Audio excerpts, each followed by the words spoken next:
पूछिए कि कितनी बार नीतीश कुमार ने कहा बन जाइए बन जाइए, हमने कहा नहीं सर हमें नहीं बनना है, हम लोग को मंत्री बनने थोड़ी आए हैं यार। सरकार अच्छी चलनी चाहिए, व्यवस्था अच्छी चलनी चाहिए, साथ निश्चय होना चाहिए। अच्छा देखिए, आपने कन्हैया जी, आजकल भारतवर्ष में कोई बी टीम है क्या? सारी टीम ए टीम होती है। ये निर्भर करता है कि परफॉर्मेंस क्या है कन्हैया जी। हम लोग ए टीम है और एक टीम की तरह परफॉर्म करेंगे। जिनको आपको बी टीम कहना, सी टीम कहना, कह दीजिए। और एक नई व्यवस्था बने, लालू का जंगल राज कहीं वापस ना आ जाए और कहीं भाजपा नीतीश कुमार को सामने रखकर पीछे पीछे दरवाजे से घुस न जाए। हम लोग दोनों लगे हुए हैं, दोनों हम लोग साथ में चलेंगे तो जो इन्होंने कहा जो काम 5 वर्ष में हो सकता है वो 5 महीने में हो जाए। चलो भाई, कम से कम इतना तो आप लोग मान रहे हो कि सीएम जनसुराज का होगा।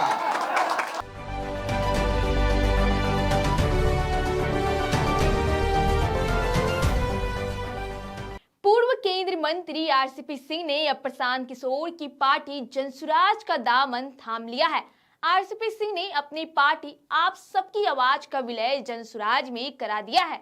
आरसीपी सिंह बड़े राजनेता, साथ ही जदयू के राष्ट्रीय अध्यक्ष भी रह चुके हैं। अब वो जनसुराज में शामिल हो चुके हैं। आज रविवार को प्रशांत किशोर के साथ उन्होंने प्रेस कॉन्फ्रेंस किया और मीडिया के सामने इस विलय की जानकारी दी। सुनिए क्या कुछ कह रहे हैं आरसीपी सिंह और प्रशांत किशोर। हमारा वक्तव्य हम यहीं बैठे हुए हैं, फिर से दोहरा देते हैं।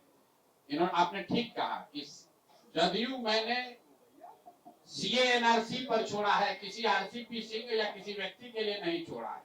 सीए हम अभी आ रहे हैं, सीए एनआरसी में आरसीपी साहब यहाँ बैठे हुए हैं, पार्टी की बैठक हुई थी तो मैंने पहले कहा वही दोहरा देता हूँ। सीए एनआरसी में पार्टी में एक बार नहीं 2 बार बैठक हुई। दोनों ही बार नीतीश कुमार जी सबसे बड़े नेता थे तो उनकी अध्यक्षता में हुई।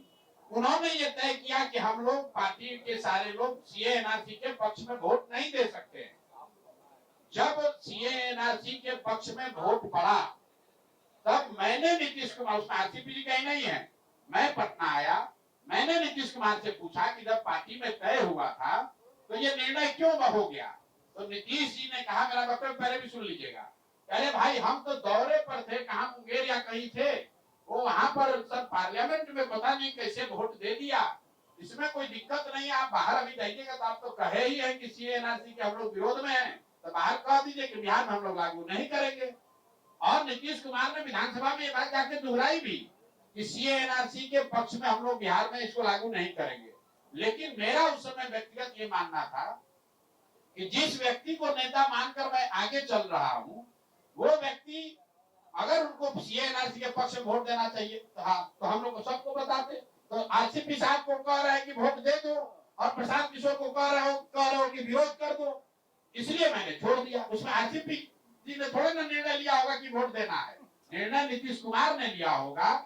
नीतीश कुमार ने हमसे कहा कि वहां निर्णय हो गया, हमको पता नहीं चला। और हम नीतीश कुमार के पार्टी में है तो थोड़ा तो जानते हैं नीतीश कुमार को। वहां सांसद जो है वो बिना इनसे पूछे हुए वोट दे देगा सीए एनआरसी में और नीतीश जी को पता नहीं चलेगा।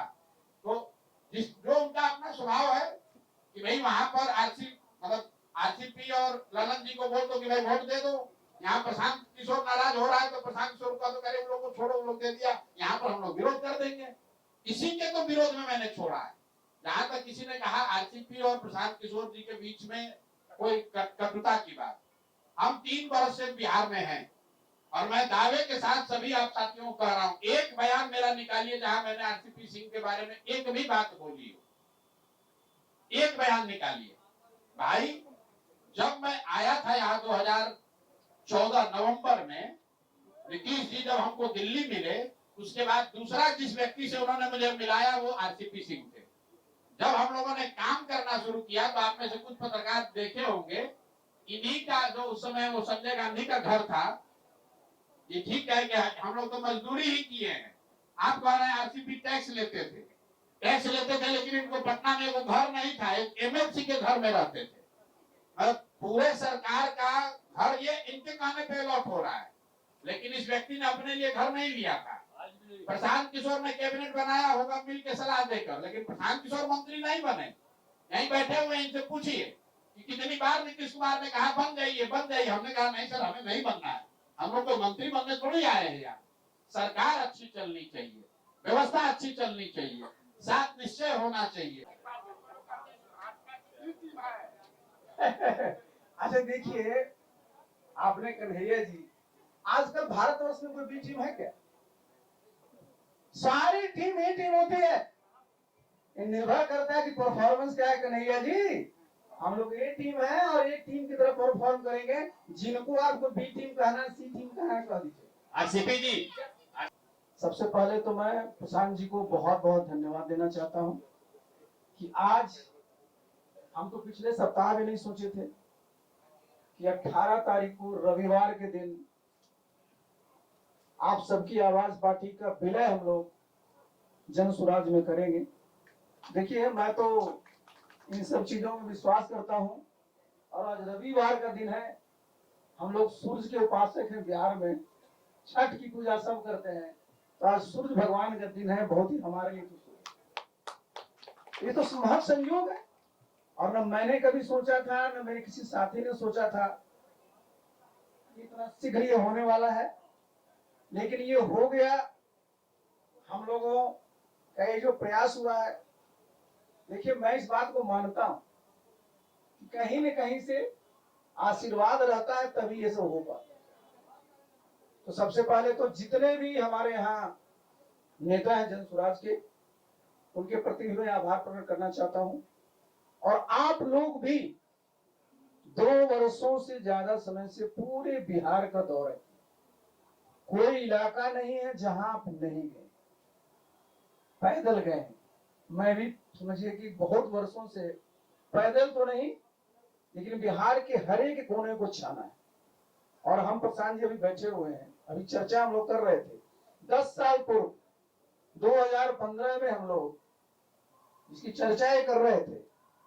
महागठबंधन की जो सरकार थी, किस प्रकार से मेहनत किया गया था और कामयाबी हासिल हुई थी, आप भी जानते हैं, हम लोग भी समझते हैं कि सबकी अपनी अपनी एक खासियत है।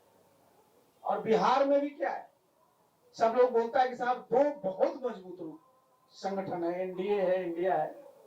हमने कहा कि एनडीए में भी हम लोग काम किए हैं, इंडिया में भी काम किए हैं, और हम दोनों तो इन लोगों के लिए मजदूरी किए हैं। और अपनी पहली बार जब अपना घर हम लोग बना रहे हैं, तो भाई ये तो मजदूरी नहीं, ये तो अपने ही लिए हम लोग करेंगे। और हमारा घर क्या है, हमारा घर ये सुंदर बिहार, खुशहाल बिहार है। और इसके लिए आप देखिए, जहां भी आप देखते हैं, जहां मैं सुनता हूं प्रधानमंत्री जी को बहुत कस करके कहते हैं कि 2047 में विकसित भारत बनाना है, बिहार के बारे में चर्चा नहीं होती। बिहार में कहीं आप लिखा रहेगा विकसित बिहार, लेकिन जितने भी पैमाने हैं, जितने भी मानक, अगर देखिएगा बहुत बहुत पीछे। मैं एक बार नहीं, मैं कई बार मीडिया साथियों के सामने कर रहा हूं, मैं रिपीटिंग करने के बावजूद भी मैं कर रहा हूं कि आप देखिए किसी भी प्रदेश के प्रति व्यक्ति आए, भाई भारतवर्ष में करीब करीब 2 लाख रुपया है, बिहार में आज भी 60,000 नहीं पार कर पाया। और 2047 में जब राष्ट्रीय आय 15-16 लाख हो जाएगी, तो अगर यही स्पीड रहा तो बिहार उस समय भी 3-4 लाख पर रहेगा। तो जरूरी किस बात की, जिसकी चर्चा प्रशांत जी कर रहे हैं कि भाई वो बिहार, यहाँ क्या होता है, सब लोगों को डिमोरलाइज किया जाता है कि बिहार में कुछ नहीं है। क्या बोलते थे कि यहाँ बालू है, फिर एक नाम ले लेते, मैं नाम नहीं लूंगा, और फिर कहते थे आलू। मतलब कहीं यहाँ कोई खनिज संपदा है ही नहीं। मैं तो पूरी जिम्मेवारी के साथ एक बार में मैं दर्जनों बार कहा हूं, क्योंकि मैं साल भर ही रहा हूं केंद्र में इस्पात मंत्री, नेशनल मिनरल डेवलपमेंट कॉर्पोरेशन उसके अंदर आता है। जब मेरे सामने प्रेजेंटेशन हुआ था प्रशांत जी, मैं तो बिल्कुल उछल गया कि आज जिस रेयर अर्थ की बात कर रहे हैं, चाइना सबसे बड़ा प्रोड्यूसर है उसका, बिहार में आपका नवादा से लेकर करके आप चलिए भागलपुर तक पूरा का पूरा कूद भंडार है सोना का। कहीं आज भारत में खुदाई नहीं हो रही है, बिहार में एक जगह नहीं 2-2 जगह सोना का कूद भंडार है। टंगस्टन का अकूत भंडार है, बहुत सारी चीजें। और आप कहिएगा कि या तो आप तो रहे नीतीश बाबू के साथ, तो कहे ने उनको बताए थे? मैंने 4 घंटे मैंने उनको बताया ये है। और लोगों को बताया जाए बिहार में क्या कहता है, झारखंड बट गया तो सब तो खनिज वहां चलाएगा, बिहार में क्या कर पाइएगा? तो बिहार में हमारे पास खनिज भी है, हमारे पास मानव संसाधन है, हमारे पास आज तो टेक्नोलॉजी कहीं से आती है। सिर्फ कमी किसकी है? फाइनेंस की। तो किसी भी प्रदेश में जो इन्वेस्टमेंट आता है उनके घर का होता है, जितने फाइनेंशियल इंस्टीट्यूशन उसके होते हैं। लेकिन बिहार में कभी चर्चा होती है क्या? आज भी देखिए सेमी कंडक्टर्स के यूनिट लगे हैं देश में। पहले बिहार चूक गया, हमारा कोयला था, अब कारखाना का आपने लगा दिया। आज सेमी कंडक्टर आईटी का भी लगना है, तो बिहार कहीं नहीं है सर। कभी बिहार के किसी भी नेता को हमने कहा था, मुख्यमंत्री को चिट्ठी लिखिए आप प्रधानमंत्री जी को, तो भाई आपके गुजरात में 2 5 बना लीजिए, हमको चिंता नहीं है। लेकिन बिहार में 13.5 करोड़ की आबादी है, यहाँ सेमी कंडक्टर नहीं लगी। हमारे आईटी के बच्चे आप ही के यहाँ जाकर जाएंगे? बिहार सिर्फ मजदूर की मंडी बन करके रहेगी। देखिए मैंने प्रशांत जी को भी देखा, अब मुझे सबसे अच्छा क्या लगता है, मैं रोज घूमते रहता हूँ बिहार के जिस कोने पर जाइए, प्रशांत जी सबसे अच्छा है कि सब जगह लिखा हुआ है ये भी सरकार बनेगी तो 5 चीजें तुरंत मिलते। और वो देखिए सब जो है जन सरोकार से सब जुड़ी हुई बातें। तो प्रशांत जी का अपना अनुभव है और ये इनकी अपनी एक स्ट्रेटजी है, सोच है। और मैं भी 43 वर्षों से ही काम करता रहा हूं, या तो मैं सरकार में 28 साल रहा और 15 साल से मैं इसमें हूं। तो गिरी जी बैठे हुए हैं, वैसे ही मैंने एक दिन चर्चा किया, तो हमने कहा अरे गिरी जी आप लोग भी पढ़े लिखे, हम लोग भी दिन भर हम लोग सड़कें पर घूमते रहेंगे। बहुत ही देखिए होना रहता है और ये तुरंत हुआ। और ये मैं समझता हूं, मैंने बताया ना, ये बहुत ही शुभ है। और हम सब लोग यहाँ जितने लोग बैठे हैं सब काम में विश्वास है और हम लोग काम किए हैं, काम करेंगे, काम करके दिखाएंगे। और जितनी ताकत है हमारे कार्यकर्ताओं में उत्साह है और इस उत्साह को हम लोग जब जमीन तक ले जाएंगे तो निश्चित रूप से कामयाबी हासिल होगी। और बिहार में जो 35-36 साल से लोग इधर या इधर की चर्चा करते रहते हैं, तो लोग बोलेगा जरूर या ये लोग तीसरा नंबर पर है। लेकिन देखिए परीक्षा जब हम दे रहे हैं ना, तो तीसरा नंबर पर जरूर है, रिजल्ट निकलेगा तो जो हमेशा टॉप किए फिर टॉप।